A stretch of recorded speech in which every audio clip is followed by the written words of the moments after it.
आज हम आपको बॉर्डर 2 की वो असली सच्चाई बताने वाले हैं जो ना तो ट्रेलर में दिखाई गई, न किसी प्रमोशनल इंटरव्यू में खुलकर बताई गई और ना ही ज्यादातर लोग इसे समझ पाए।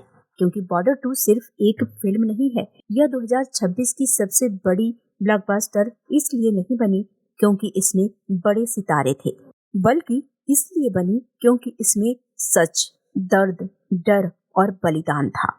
आज इस वीडियो में हम जानेंगे कि आखिर कैसे 1971 के भारत पाकिस्तान युद्ध की एक सच्ची कहानी इतने सालों बाद देश के करोड़ों लोगों के दिल से जुड़ गई। इस वीडियो के अंत तक आप बॉर्डर 2 को एक फिल्म की तरह नहीं, एक इतिहास की तरह देखेंगे। जब बॉर्डर 2 रिलीज हुई तो पहले ही दिन रिकॉर्ड टूट गए, लेकिन सवाल ये है, क्या ये सिर्फ सनी देओल की वजह से हुआ? क्या सिर्फ देशभक्ति का माहौल था या फिर लोगों ने सिर्फ नॉस्टैल्जिया में टिकट खरीद लिए? अगर ऐसा होता तो दूसरे हफ्ते में फिल्म गिर जाती, लेकिन बॉर्डर 2 दिन पर दिन और मजबूत होती चली गई। इसका मतलब साफ है, कुछ तो अलग था, कुछ ऐसा जो आम दर्शक को महसूस हुआ लेकिन शब्दों में समझ नहीं आया, और आज हम वही शब्द आपको देने वाले हैं। सबसे पहले समझते हैं 1971 का युद्ध का बैकग्राउंड। 1971 का भारत पाकिस्तान युद्ध सिर्फ दो देशों की लड़ाई नहीं था, यह युद्ध था सम्मान का, अस्तित्व का और आजादी का। पाकिस्तान की योजना थी कि भारत को अचानक हमला करके घुटनों पर ला दिया जाए। इस योजना का नाम था ऑपरेशन चंगेज खान। जब यह हमला हुआ तब भारत पूरी तरह तैयार नहीं था। राजस्थान के लोंगेवाला पोस्ट पर सिर्फ 120 भारतीय जवान थे और सामने थी पूरी पाकिस्तानी टैंक रेजिमेंट। पूरी रात गोलियों की आवाज, टैंकों की गड़गड़ाहट और हर पल मौत का साया, लेकिन एक भी भारतीय जवान पीछे नहीं हटा। यही इतिहास है और यही बॉर्डर 2 की आत्मा है। अब आते हैं असली हीरो पर, जिनकी वजह से कहानी सच्ची लगी। बॉर्डर 2 की सबसे बड़ी ताकत यह है कि इसके किरदार कल्पना नहीं है। लेफ्टिनेंट कर्नल फतेह सिंह कालेर का किरदार उन अधिकारियों से प्रेरित है जिन्होंने 1965 और 1971 दोनों युद्ध देखे।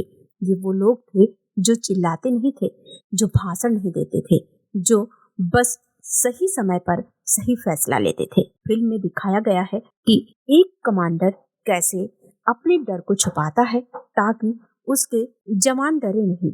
यह बात इस फिल्म को अलग बनाती है। अब आते हैं एयरफोर्स की सच्ची कहानी पर। 1971 के युद्ध में श्रीनगर एयरफील्ड भारत के लिए बेहद अहम था। अगर वह गिर जाता तो पूरा उत्तर भारत खतरे में आ जाता।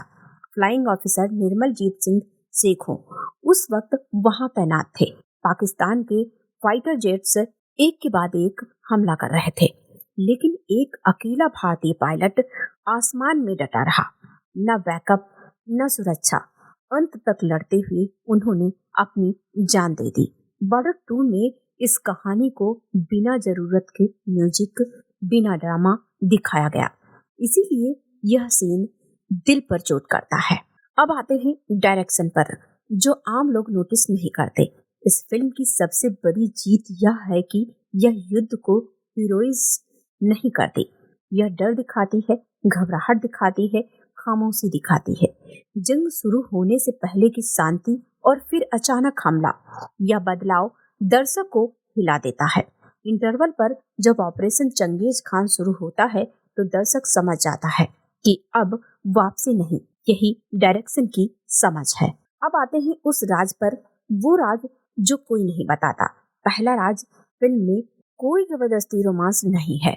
दूसरा राज, कोई आइटम सॉन्ग नहीं है। तीसरा राज, विलन को महिमा मंडित नहीं किया गया है। चौथा राज, सैनिकों के परिवार दिखाए गए हैं, उनकी चिंता, उनकी रातें। पांचवा राज, सैनिकों को भगवान नहीं इंसान दिखाया गया है। छठा राज, CGI कम असल सेट ज्यादा दिखाया गया है। सातवां और सबसे बड़ा राज, फिल्म किसी धर्म के लिए नहीं, देश के लिए बनी है, इसीलिए इसे भारतीय देख रहे हैं।